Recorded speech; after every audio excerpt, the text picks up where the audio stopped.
इस वीडियो के माध्यम से सुनाई गई कहानियां अनुभवों की वास्तविकता का दावा नहीं करती है। वीडियो का उद्देश्य कहानियों के माध्यम से किसी भी तरह का अंधविश्वास फैलाना या अंधविश्वास को बढ़ावा देना नहीं है। किसी भी धर्म या संप्रदाय को ठेस पहुंचाना नहीं है। कहानियों का हेतु केवल मनोरंजन है। नमस्कार दोस्तों, मैं हूँ दिव्येश और आप सुन रहे हैं कहानी तर्क वितर्क और ज्ञान की दिव्येश के साथ। हेलो फ्रेंड्स, आज हम एक ऐसे चिरंजीवी की बात करेंगे जो महाभारत काल से जिंदा है और भगवान श्री कृष्ण के श्राप के कारण अभी तक भटक रहा है।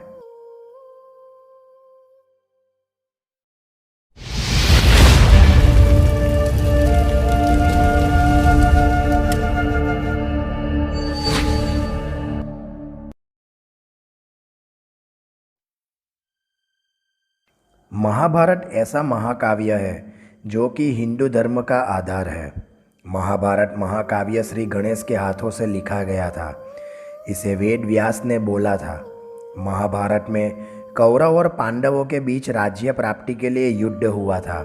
महाभारत काल में कई ऐसे योद्धा हुए जिन्होंने युद्ध में अपने पराक्रम से विरोधी सेना में जबरदस्त कोहराम मचा दिया था। इस युद्ध में कौरवों की तरफ से गुरु श्री द्रोणाचार्य ने भाग लिया था। इनमें से एक योद्धा ऐसा भी है जो आज तक जीवित है। कहते हैं कि उसे अमर रहने का श्राप मिला था। उस योद्धा का नाम है अश्वत्थामा। द्रोणाचार्य के पुत्र अश्वत्थामा ने भी कौरवों की तरफ से युद्ध लड़ा था। अश्वत्थामा एक महान योद्धा था। आज हम आपको महाभारत के अमर योद्धा अश्वत्थामा के बारे में बताएंगे। अश्वत्थामा के बारे में ये माना जाता है कि वो आज भी जिंदा है। अपनी एक गलती के कारण उसे एक श्राप मिला जिसके कारण ये दुनिया खत्म होने तक वो जीवित रहेगा और भटकेगा। अश्वत्थामा को दुनिया खत्म होने तक भटकने का श्राप देने वाले और कोई नहीं भगवान श्री कृष्ण थे। कौन है अश्वत्थामा? अश्वत्थामा पांडवों और कौरवों के गुरु द्रोणाचार्य के पुत्र और कुरु वंश के राजगुरु कृपाचार्य के भांजे थे। उसका जन्म महाभारत काल में यानी द्वापर युग में हुआ था। अपने पिता की तरह वो भी पराक्रमी और महान धनुर्धर बना। द्रोणाचार्य को संतान प्राप्ति नहीं हो रही थी तो वे भटकते भटकते हिमाचल की वादियों में पहुंच गए। वहां पर उन्होंने टेपेश्वर महादेव नामक स्वयंभू शिवलिंग की पूजा अर्चना की। उनके तप से प्रसन्न होकर शिवजी ने उन्हें पुत्र प्राप्ति का वरदान दिया। फिर कृपी ने एक तेजस्वी पुत्र को जन्म दिया जिसका नाम अश्वत्थामा रखा गया।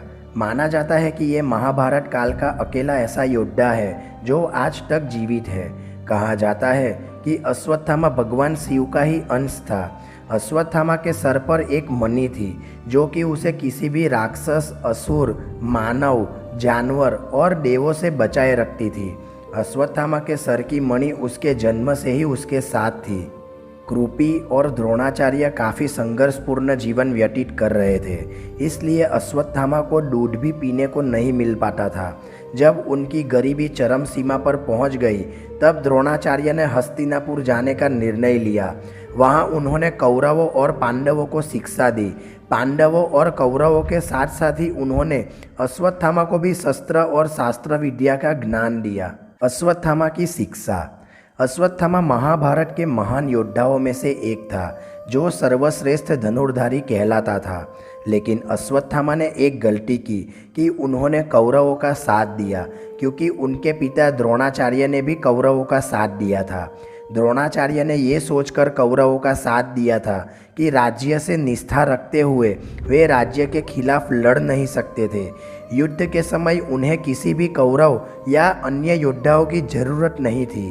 द्रोणाचार्य और अश्वत्थामा ही एक समय पांडवों की सेना पर भारी पड़ रहे थे। तब भगवान श्री कृष्ण को युक्ति आई। उन्होंने सोचा कि क्यों न गुरुदेव को बल से नहीं छल से पराजित किया जाए। महाभारत में अश्वत्थामा। वैसे तो द्रोणाचार्य पांडवों और कौरवों दोनों के गुरु थे, मगर महाभारत युद्ध में उन्होंने हस्तिनापुर के सिंहासन का साथ देते हुए कौरवों के पक्ष में लड़ने का फैसला लिया। अपने पिता की तरह अश्वत्थामा ने भी पांडवों के खिलाफ युद्ध किया। अश्वत्थामा ने कौरवों की सेना का नेतृत्व किया और पांडव पक्ष के कई योद्धाओं को मार गिराया। कहते हैं कि जब घटोत्कच के नेतृत्व में राक्षसों की सेना ने आक्रमण किया तब सभी कौरव भाग खड़े हुए, मगर अश्वत्थामा अकेले वहां खड़ा रहा और घटोत्कच के पुत्र अंजन पर्वा को मार गिराया। अश्वत्थामा ने घटोत्कच को भी घायल कर दिया था।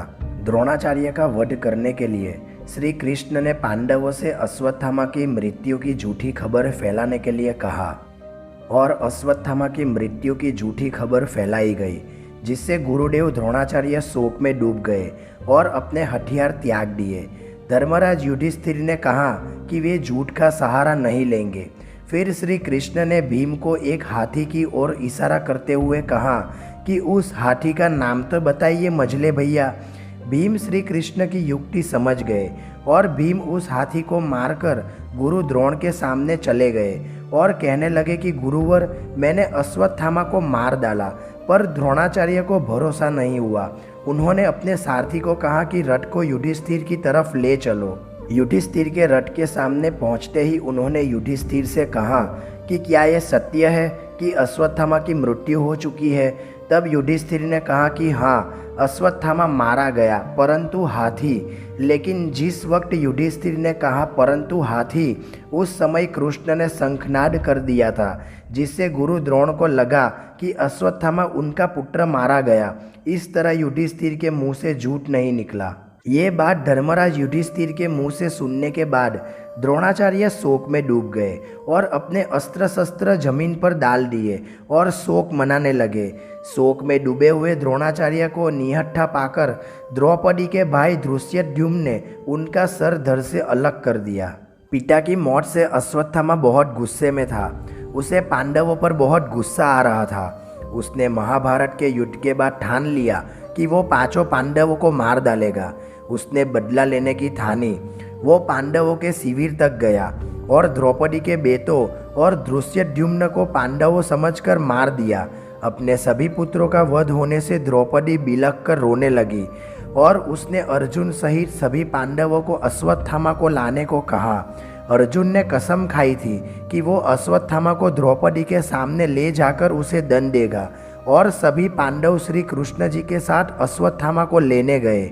वहाँ पर अश्वत्थामा से छोटा सा युद्ध हुआ, जिसमें अश्वत्थामा ने सभी पांडवों को मारने के लिए ब्रह्मास्त्र का प्रयोग किया। उसी समय अर्जुन ने भी ब्रह्मास्त्र चला दिया। ऋषि मुनियों के समझाने के बाद अर्जुन ने तो अपना ब्रह्मास्त्र वापस ले लिया, लेकिन अश्वत्थामा को ब्रह्मास्त्र वापस लेना नहीं आता था, तो उसने ब्रह्मास्त्र अभिमन्यु की विधवा की कोख में पल रहे अभिमन्यु पुत्र परीक्षित को मारने के लिए ब्रह्मास्त्र चला दिया।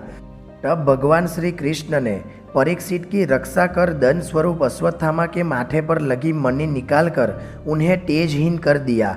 उसके बाद भगवान श्री कृष्ण ने उसे श्राप दिया कि वो 6000 सालों तक बेसहारा बनकर घूमेगा, उसे कोई भोजन नहीं देगा और उसके सर से वो मणि भी ले ली। महाभारत युद्ध समाप्त होने के बाद कौरवों की ओर से सिर्फ 3 योद्धा ही बचे थे, कृप, कृतवर्मा और अश्वत्थामा। कृप हस्तिनापुर चले गए और कृतवर्मा द्वारिका। श्राप से दुखी अश्वत्थामा को व्यास मुनि ने शरण दी। माना जाता है कि करीब 5000 साल से अश्वत्थामा यूं ही धरती पर भटक रहे हैं। अश्वत्थामा का रहस्य। अश्वत्थामा की आज भी मध्य प्रदेश के कई जंगलों में होने की और देखे जाने की खबर की पुष्टि की गई है। कई लोगों ने अश्वत्थामा को देखने का दावा किया है। वो उत्तराखंड में भी देखे जा चुके हैं। अश्वत्थामा के होने का पता कुछ ऐसे चलता है कि जंगलों में अश्वत्थामा अपने सर से निकलते हुए खून और दर्द के कारण चिल्लाते हैं। आज भी कई जगहों पर अश्वत्थामा के जीवित देखे जाने के दावे किए जाते हैं।